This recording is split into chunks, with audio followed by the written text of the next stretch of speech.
छत्तीसगढ़ की बड़ी बहस में आपका स्वागत है। मैं हूं आपके साथ विवेक पांडे। जैसा कि आप जानते हैं, आज आम बजट पेश हुआ है। मोदी सरकार 3.0 का ये पहला बजट था और बजट में किसानों पर फोकस किया गया है, युवाओं पर फोकस किया गया है, महिलाओं पर फोकस किया गया है। लेकिन जैसा कि हमेशा होता है, बजट के सामने आने के बाद सत्ता पक्ष और विपक्षी दलों के नेताओं की प्रतिक्रियाएं आती हैं।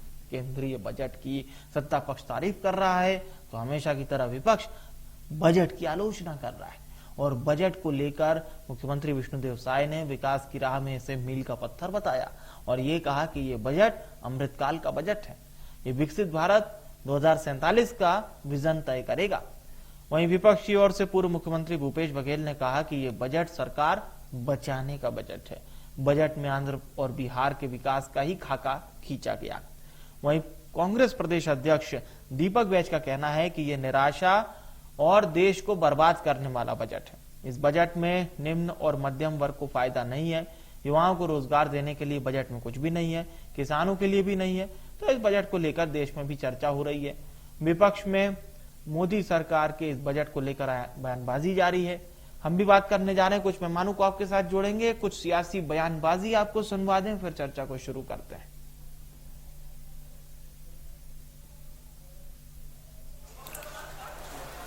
आदरणीय श्री नरेंद्र मोदी जी लगातार तीसरी बार प्रधानमंत्री का दायित्व संभाले हैं और उनके तीसरे कार्यकाल का आज पहला बजट देश के संसद में प्रस्तुत हुआ है। हमारे देश की जो वित्त मंत्री हैं श्रीमती निर्मला सीतारमण जी, उन्होंने बजट प्रस्तुत किया है और ये बजट वास्तव में बहुत ऐतिहासिक बजट है। इस बजट में चूंकि हमारा ये देश कृषि प्रधान देश है और कृषि और रोजगार के लिए विशेष ध्यान दिया गया है। छत्तीसगढ़ के लिए विशेष बात है कि कृषि और रोजगार के क्षेत्र में 1.52 लाख करोड़ रुपए बजट में प्रावधान किया गया है और इससे निश्चित रूप से कृषि और रोजगार के क्षेत्र में एक नई क्रांति आएगी, किसानों में समृद्धि बढ़ेगी। जी बिल्कुल, किसान इस देश के अन्नदाता हैं और आज 70 से 80% लोगों का जीविका आज किसानों पर आधारित है और देश के जीडीपी में भी एग्रीकल्चर सेक्टर का बहुत बड़ा योगदान है और निश्चित रूप से अन्नदाताओं के ऊपर में एक बहुत बड़ी चिंता आदरणीय हमारे देश के यशस्वी प्रधानमंत्री जी का है। जो आज केंद्र सरकार द्वारा देश का बजट लोकसभा में लाया गया है, बजट देश को निराश करने वाला और मध्यम वर्ग पर बोझ डालने वाला बजट है। बिहार और आंध्रा जैसी बैसाखियों के लिए विशेष प्रावधान, लेकिन छत्तीसगढ़ के लिए उपेक्षा। मोदी सरकार का बजट देश की जनता को निराश करने वाला है। यह बजट देश की अर्थव्यवस्था को बर्बाद करने वाला है। बजट में निम्न मध्यम वर्ग पर भार डाला गया है, जिसकी आय 25,000 महीना से 1 रुपए भी ज्यादा है, उसे भी इनकम टैक्स देना होगा। में उसमें उसके लिए विशेष इंसेंटिव स्कीम है, जैसे 15,000 रुपए प्रति पहले माह उनको प्रदान करना। इसके तहत 2 करोड़ 10 लाख युवाओं को लाभान्वित किया जाएगा। नए ईपीएफओ में जो रजिस्टर होंगे उसमें एम्प्लॉयर को 3,000 रुपीज पर मंथ, नए युवा को जॉब देने पर 3,000 रुपीज पर मंथ ईपीएफओ का लाभ दिया जाएगा, जिसमें 50 लाख युवाओं को इससे जॉब क्रिएशन में मदद मिलेगी। स्किलिंग के लिए 7.5 लाख रुपए लोन का प्रावधान किया गया है। हायर एजुकेशन के लिए 10 लाख रुपए तक के लोन का प्रावधान किया गया है और उसमें 3% ब्याज में छूट की बात कही गई है। मुद्रा लोन जो अधिकतम 10 लाख रुपए तक मिलता था, उसे 20 लाख रुपए तक ले जाने की बात कही गई है। एक और विशेष बात इस बजट में जो निकल करके आई है वो इंटर्नशिप का है। हमारे देश की एकेडमिक्स में, कॉलेज यूनिवर्सिटी की पढ़ाई में और इंडस्ट्री के रिक्वायरमेंट में एक बड़ा गैप होता है। उसके कारण लोग, हमारे भाई बहन, बहुत सारे क्लास तक हम सब लोग पढ़ लेते हैं, लेकिन इंडस्ट्री में एम्प्लॉयमेंट के देखिए, पहली बात तो यह है कि जो कर्मचारियों पे जो टैक्स है, जो 5 लाख के बाद लगता था, अब वो 3 लाख पर ही लगेगा। मतलब ये है कि कर्मचारी के खिलाफ ही बजट है। दूसरी बात ये है, ये किसानों के खिलाफ भी बजट है, क्योंकि यदि बजट के आकार को देखें तो प्रतिशत हिसाब से वो कृषि पे बजट बहुत कम हो गया है। तीसरी बात ये है कि कांग्रेस के न्याय योजना की कॉपी भी कर रहे थे, तो नकल में भी अकल लगता है, लेकिन अकल भी नहीं लगाया गया। और युवाओं को वो 1 करोड़ लोगों को रोजगार देने के पहली नौकरी पक्की जो राहुल जी ने कहा था, उसका नकल वो कर रहे थे, लेकिन वो नकल भी नहीं कर पाए। चौथी बात ये है कि इस बजट में केवल कुर्सी बचाने वाली बजट है। ये बिहार और आंध्र प्रदेश, जो नवीन बाबू और नायडू जाके जो धमकाएं, उसका असर दिखा है। तो इसमें मोदी जी ने अपनी सरकार बचाने के लिए समझौता किया, ये स्पष्ट दिखाई दे रहा है। जबकि मध्य प्रदेश, छत्तीसगढ़ जैसे राज्यों ने इनको एक तरफा चुनाव जिताया, लेकिन इन राज्यों के लिए उनके पास कुछ भी नहीं है। क्या विपक्ष बिहार का विकास नहीं चाहता? क्या विपक्ष आंध्र का विकास नहीं चाहता? क्या विपक्ष उत्तराखंड का विकास नहीं चाहता? झारखंड का विकास नहीं चाहता? या हिमाचल का विकास नहीं चाहता? तो विपक्ष का तो काम ही आलोचना करना है, और वो अपने धर्म को निभा रहे हैं, कोई नई बात नहीं कर रहे हैं। और चलिए अब हम चर्चा को शुरू करते हैं। इस वक्त 2 विद्वान प्रवक्ता हमारे साथ हैं। के.एस. चौहान जी हैं प्रवक्ता भारतीय जनता पार्टी, रुपेश दुबे जी हमारे साथ जुड़ चुके हैं, प्रवक्ता हैं कांग्रेस पार्टी के। बहुत स्वागत है आप दोनों मेहमानों का। शुरुआत करते हैं चौहान साहब आपसे।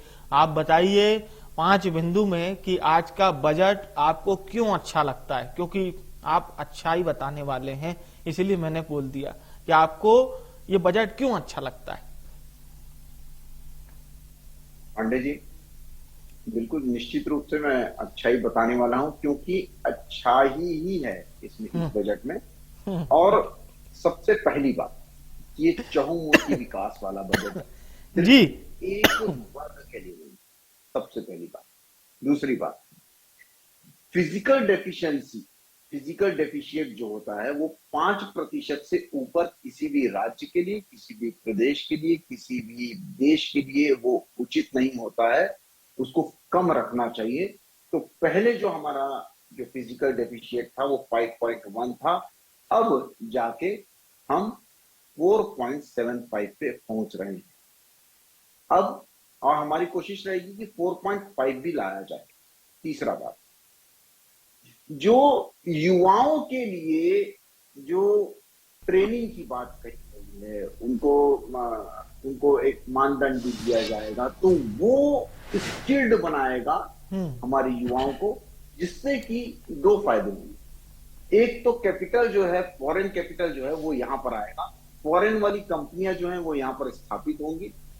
इसलिए ये स्थापित नहीं हो पाती थी कि स्किल्ड हमारे पॉपुलेशन नहीं है, तो हम स्किल्ड पॉपुलेशन करने जा रहे हैं। तो इसके लिए ये बहुत बड़ा मतलब कदम है, और बहुत ही अप्रिशिएट करने वाला कदम है। ये आगे चल के इसकी इतने अच्छे सुखद और समृद्धिशाली परिणाम होंगे जिसको हम सोच भी नहीं सक रहे आज की डेट। चौथी बात, हमारे किसान भाइयों को, हमारी महिलाओं को और हमारे युवाओं को स्पेशल सभी चीजें दी गई हैं। पांचवी बात ये है कि जो 10 लाख पहले दिया जाता था, आज उसको 20 लाख रुपए कर दिया गया है। जो कर्ज दिया जाता था, कर्ज की लिमिट बढ़ा दी गई है, जिसके कारण क्या है कि हमारा युवा जो है वो हमारे युवा जो कैपिटल के कारण जो सोचता था कि मेरे को नौकरी मिल जाए, मैं नौकरी कर लूं, लेकिन वो आत्मनिर्भर होगा। अपना खुद का धंधा खोलना चाहेगा और दूसरों को भी नौकरियों में रखना चाहेगा। तो ये जो बजट है ओवरऑल हम ये देखेंगे कि रोजगार के हिसाब से बहुत ही ज्यादा जबरदस्त है। जो छठी बार जी जी 30 लाख युवाओं को 2 लाख करोड़ रुपया दिया जा रहा है, जो कि अपने आप में अभूतपूर्व है। और 2004 से लेकर 2014 तक पूरा जो आप 10 साल का बजट आप देख लेंगे यूपीए का, तो 2 लाख करोड़ रुपया यूपीए की सरकार ने, आप निकाल के आंकड़े देख लीजिए, 2 लाख करोड़ रुपया यूपीए की सरकार ने इसमें खर्च नहीं किया जितना 1 साल के बजट में मोदी सरकार करने वाली है। ये है छठवां। तो आपने 5 पूछे थे, मैंने छठवां बता दिया। और भी लंबी लिस्ट है। अरे आप मुझे विश्वास है चौहान साहब स्टडी करके आए, 50 भी बताएंगे। ठीक है, अब रुपेश जी का भी रुख करते हैं। रुपेश जी, हमारे किसान भाइयों के लिए, महिलाओं के लिए, या रक्षा बजट को लेकर, स्वास्थ्य को लेकर, शिक्षा को लेकर, एंटरप्रेन्योरशिप को लेकर, क्या कोई ऐसा क्षेत्र आपके दिल को छुआ कि रुपेश जी कहें कि हाँ, मैं इस चीज के लिए सरकार की या आम बजट प्रस्तुत कर रही वित्त मंत्री जी की सराहना करता हूं? कोई भी एक पॉइंट अगर आपको लगाओ तो, फिर आपकी पार्टी का भी स्टैंड। पांडे जी नमस्कार। जी पांडे जी नमस्कार। जी चौहान जी नमस्कार।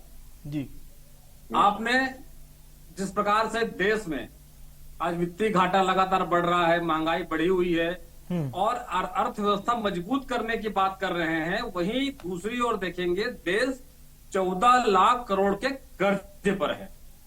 रक्षा बजट 2023 में 9.60% था। अभी रक्षा बजट में 9.43% की कटौती की गई है। कृषि के क्षेत्र में पूर्व में 2023 के बजट में 3.20% था, उसको 3.15% का कटौती किया गया है। उसी प्रकार स्वास्थ्य में 1.97% था, उसको 1.85% किया गया है। सबसे महत्वपूर्ण बात, किसान सम्मान की बात करते हैं। किसान सम्मान निधि की जो राशि थी उसमें लगातार 5 वर्षों में इनके द्वारा कटौती की गई है। 5.44 से लेकर के आज 3.15 में किसान सम्मान निधि, माने किसान का नजरिया किस प्रकार से भाजपा के नजरों में किसान का स्थिति है, वो इस बजट से साफ नजर आता है। साथ ही साथ सबसे दुर्भाग्यजनक बात यह है पांडे जी कि जिस राज्य ने 11 में से 10 सांसद दिए, उस राज्य में एक भी सड़क परियोजना नहीं लागू किया जाना, और जिस प्रकार से 8 वर्ष पहले रायपुर बलौदा बाजार रायगढ़ की जो रेल लाइन थी, उसके लिए एक फूटी कौड़ी भी इस बजट में नहीं किया गया। वहीं दूसरी ओर जब कोल परिवहन की बात आती है, तो कोल परिवहन उनके पूंजीपति मित्रों का खदान है, इसलिए उनके लिए एक विशेष परियोजना तैयार करके प्रधानमंत्री जी स्वयं छत्तीसगढ़ में भूमि पूजन करने आते हैं। 30 लाख बेरोजगारी, आज देश महंगाई और बेरोजगारी का दंश झेल रहा है, युवा बेरोजगार हैं। 30 लाख सरकारी विभागों में पद रिक्त हैं, उसके बाद भी इन पदों को भरे जाने का प्रावधान इस बजट में नहीं किया गया है। कुल मिलाकर आप देखेंगे, और सबसे दुर्भाग्यजनक बात फिर से मैं कहूंगा, आज छत्तीसगढ़ में स्वास्थ्य सुविधाएं भाजपा की राज में बदहाल है। आज से 4 साल पहले नवा रायपुर में एम्स खोलने की घोषणा की गई थी, भूमि अधिग्रहित कर केंद्र सरकार को सौंप दी गई है। उस एम्स जो स्वास्थ्य के लिए अति महत्वपूर्ण संस्थान है, उसके लिए भी छत्तीसगढ़ को एक फूटी कौड़ी भी नहीं दिया जाना, छत्तीसगढ़ के निष्क्रिय 10 सांसदों के प्रतिष्ठा और 10 सांसदों की स्थिति केंद्र के नजर में क्या है, इस बात को रेखांकित किया गया है। ऐसी स्थिति में लगातार केंद्र सरकार डबल इंजन छत्तीसगढ़ के साथ अन्याय कर रही है। वहीं छत्तीसगढ़ में डबल इंजन सरकार के नाम पे दुहाई दी जा रही है। ये छत्तीसगढ़ ही नहीं, छत्तीसगढ़ की आम जनता और छत्तीसगढ़ की जनता का जो जनादेश है, उसका पूरी तरह से अपमान इस बजट में प्रमाणित हुआ है। ठीक है, ठीक है। अब जरा पूछते हैं के.एस. चौहान जी से। चौहान साहब, आज के बजट में बहुत चर्चा इस बात को लेकर हुआ कि स्वास्थ्य का बजट अपेक्षाकृत उतना नहीं बढ़ाया, रक्षा बजट में इजाफा नहीं हुआ, और साथ ही साथ शिक्षा बजट में भी अपेक्षाकृत इजाफा नहीं हुआ। तो कुछ लोगों को ऐसा लगता है कि बजट बहुत ही सेम टू सेम है। आप कह रहे हैं 2047 2047 में, लेकिन मुझे और हमारे दर्शकों को बताइए कि क्यों ये बजट हम उस ईयर को लेकर चलें, वहां देखते हुए चलें। 2024 में अभी हम हैं और आप बात कर रहे हैं आज से 23 साल बाद की, जब हम आजादी के 100 साल पूरे कर चुके होंगे। लेकिन उसके हिसाब से अगर हमें सोचना था तो इजाफा करना चाहिए था, पर इजाफा हमने नहीं किया है। बहुत ही अच्छा क्वेश्चन आपका। शिक्षा बजट की बात पहले करते हैं। तो शिक्षा बजट में जो बच्चों को जो ट्रेनिंग वाला प्रधानमंत्री शिक्षण प्रशिक्षण का जो कार्यक्रम चलाया जा रहा है और उसमें पैसा खर्च किया जाएगा, तो वो क्या है?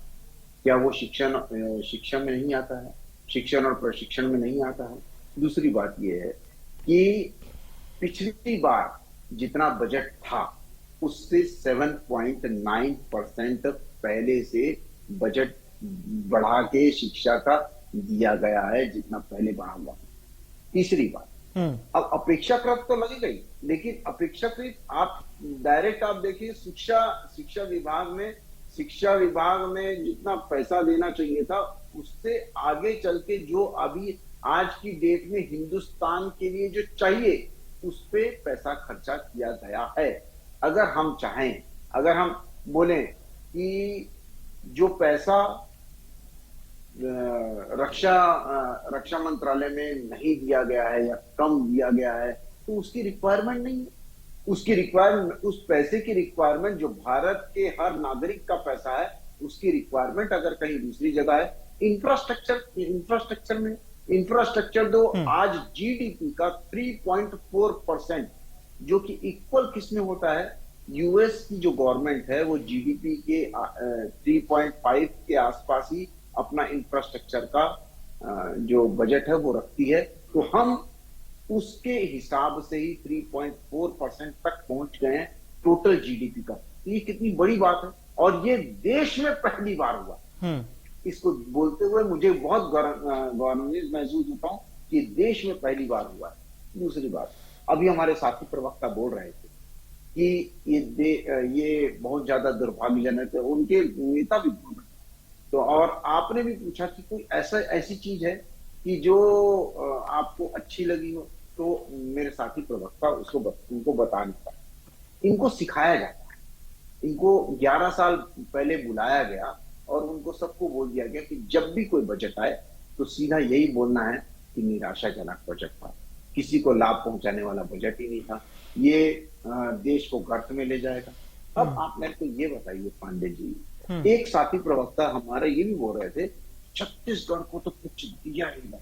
इनके भूपेश बघेल खुद बोल रहे थे कि छत्तीसगढ़ को नदारद किया, अपना मध्य प्रदेश को नदारद किया, जिन्होंने इतनी सीटें दी। अरे मेरे भाई, ये देश का बजट है, ये किसी एक राज्य का बजट नहीं है। जब छत्तीसगढ़ में महतारी वंदन योजना के तहत पैसा दिया जा रहा था महतारियों को, तो पूरे देश में नहीं दिया जा रहा था, तो छत्तीसगढ़ में जरूरत थी। जब छत्तीसगढ़ की अलग से सड़कें बनाई जा रही थी और उसको कनेक्ट किया जा रहा था 4-5 और राज्यों से, तो वो दूसरे स्टेट में इस तादाद पे देख के सड़कें नहीं बनाई जा रही। हो सकता है कि किसी स्टेट में और भी ज्यादा बना रही हो। अच्छा, यहाँ जो अच्छा ठीक है, मान लीजिए कि अगर भूपेश बघेल साहब को नहीं दिखाई देता है कि छत्तीसगढ़ को कुछ नहीं दिया गया, तो क्या केएस चौहान जी हमारे दर्शकों को ये बताएंगे कि आज का आम बजट तमाम राज्यों के साथ छत्तीसगढ़ को किस प्रकार से लाभान्वित करेगा? क्योंकि आंध्र प्रदेश और बिहार की चर्चा कर रहे हैं, तो उसके पीछे आधार भी तो है ना, विशेष पैकेज भी तो मिला है। देखिए मैं ये बोलना, अब ये तो बताना पड़ेगा ना फिर। हाँ बिल्कुल बताना पड़ेगा, क्यों नहीं बताना पड़ेगा, क्यों नहीं बताना पड़ेगा। 1,52,000 करोड़ रुपया कृषि को दिया जा रहा है। अब वो कृषि छत्तीसगढ़ के कृषियों को छोड़ के नहीं दिया जा रहा। हाँ। वो जो कृषि छत्तीसगढ़ में आते हैं उनको भी ये लाभ मिलेगा। अगर महिलाओं को जो लाभ मिल रहा है स्टैम्प ड्यूटी में और दूसरी और सुविधाएं मिल रही हैं, तो ऐसा नहीं बोला गया है कि छत्तीसगढ़ की महिलाओं को ये नहीं मिलेगा, दूसरी महिलाओं को मिलेगा, ये नहीं बोला गया। ठीक है। अगर 30 लाख युवाओं को प्रशिक्षण दिया जाएगा और 30 लाख युवाओं के रोजगार में 2 लाख करोड़ रुपए खर्च कर दिया जाएगा, तो ये नहीं बोला जा रहा है कि छत्तीसगढ़ की युवाओं को छोड़ दिया जाएगा।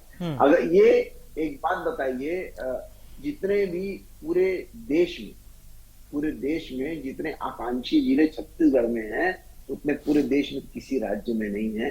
तो ये कौन कर रहा है? तो वो एनडीए की सरकार कर रही है। पांडे जी, मेरे को आप ये बताइए कि जब देश में पैसा आएगा, वंदे भारत क्या सभी राज्यों में चलना चालू हो गई? नहीं, लेकिन छत्तीसगढ़ में चलती है, ये हमें नहीं भूलना चाहिए। और दूसरी बात ये है कि जो 300 किलोमीटर जो रेल लाइन बिछी हुई है, वो हमारे एनडीए की सरकार से पिछले 10 सालों में बिछी हुई है, जो कि 3 गुना होती है यूपीए की सरकार से अभी। तो ये क्या था? और दूसरी बात ये है कि जो पैसा आएगा, तो क्या उससे सभी लोग छत्तीसगढ़ के जनता लाभान्वित नहीं होंगे?